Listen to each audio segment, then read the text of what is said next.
Bien le bonjour à toi, j'espère que tu vas bien. C'est important car bien que l'on ne soit que des individus, le plus souvent individuels avant d'être au sein de collectifs, l'énergie individuelle d'un individu reste primordiale. L'individu, lui, bien sûr, dépend du groupe, toujours, mais le groupe peut en arriver à dépendre de l'individu.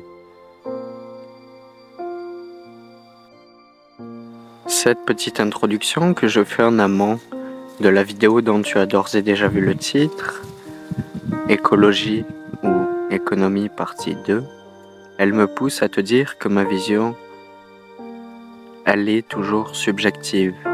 Elle reflète des lacunes, évidemment, comme probablement tout le monde ici, sur ce globe, car personne n'est parfait. Je ne suis pas parfait, et j'ai moi aussi mes lacunes. C'est ce que je veux te partager, car je trouvais que précédemment, dans le premier épisode d'écologie ou économie, dont je ne pensais même pas faire de suite au départ, je trouve qu'il y a des manquements. Ces manquements, je vais te les expliquer, ce ne sera pas trop long. Alors bienvenue encore une fois, ceci est un nouvel épisode d'écologie ou économie, avec une vision différente, car une vision, bien qu'elle soit singulière, est toujours portée à évoluer. C'est mon cas aussi, ma vision évolue, et même si je pense toujours ce que j'ai dit la dernière fois, c'est-à-dire que même si j'employais seulement une vision radicale en référence à l'étymologie de ces deux termes, il me manquait bien sûr le sens que l'on peut y accorder au niveau individuel.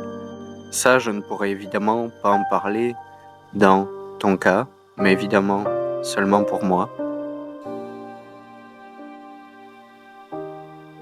Et il y a le sens populaire, le sens que l'on attribue à un mot en tant que collectif. Un collectif se réunissant sous une base commune que peut être une langue. C'est le cas du français, c'est le cas de l'anglais et de bien d'autres langues. Souvent colonisatrices. Je parlerai dans un autre podcast de l'heure lunaire du fait de vouloir protéger à tout prix une langue. Une langue dans laquelle je m'exprime, tu as compris, de laquelle je fais mention. Alors, pour en revenir à ce sens populaire, l'écologie et l'économie. Alors, ces deux disciplines sont séparées. L'une traite des flux de capitaux à travers le globe, tandis que l'autre, elle est le plus souvent un moyen de dire que l'on a un mode de vie en harmonie avec la planète. Bien sûr, les mots sont galvaudés et des individus, des entreprises ou autres vont se cacher derrière ces mots-là pour se donner une bonne image. C'est le cas aujourd'hui avec l'écologie, il y a beaucoup de greenwashing, c'est-à-dire de l'éco-blanchiment, comme on peut le traduire en français.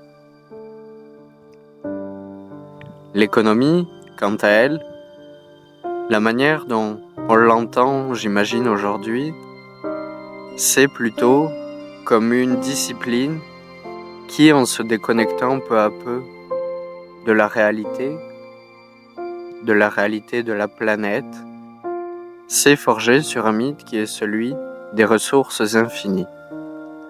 Ce n'est pas pour rien qu'aujourd'hui, les technocrates qui veulent faire de l'économie verte utilisent ces fameux changements climatiques en prônant une adaptation à ceux-ci.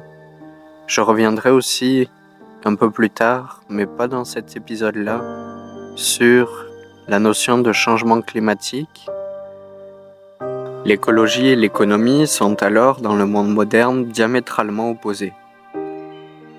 L'une cherche à faire des profits qui sont en lien avec les ressources que la planète est capable de fournir. L'écologie, quant à elle, peut aussi, comme je le disais dans le premier épisode, faire référence à une étude comme le fameux jour de dépassement de la Terre qui a été mis en place à partir du début des années 1970. Mais elle est surtout un moyen de dire que l'on est vertueux dans un sens vis-à-vis la planète que l'on habite. Il paraît alors difficile de rallier ces deux disciplines, ces deux manières de vivre, car l'une cherche à faire du profit sur l'autre et des relations basées sur ce genre de fréquence n'apportent rien de bon a priori. Je vais poursuivre et conclure en philosophant rapidement sur les langues. Les langues, elles nous permettent de nous comprendre. Elles sont là pour nous aider. Elles ne sont pas figées dans le temps, ce sont des entités évoluant en permanence, selon ce que l'on décide d'en faire. Tout comme l'histoire qui se bâtit à l'instant présent. Depuis le 5e siècle de notre ère, alors que la démocratie athénienne était en crise, un certain Protagoras d'Albert créa le sophisme. Sophisme, c'est un dérivé de Sophia, la sagesse. Sauf que sophisme, ça signifie manipulation, message trompeur. Et c'est là-dessus que se base aujourd'hui la soi-disant classe politicienne. Sur ce, je te laisse et te dis à bientôt pour un nouveau podcast de l'heure lunaire. Salut.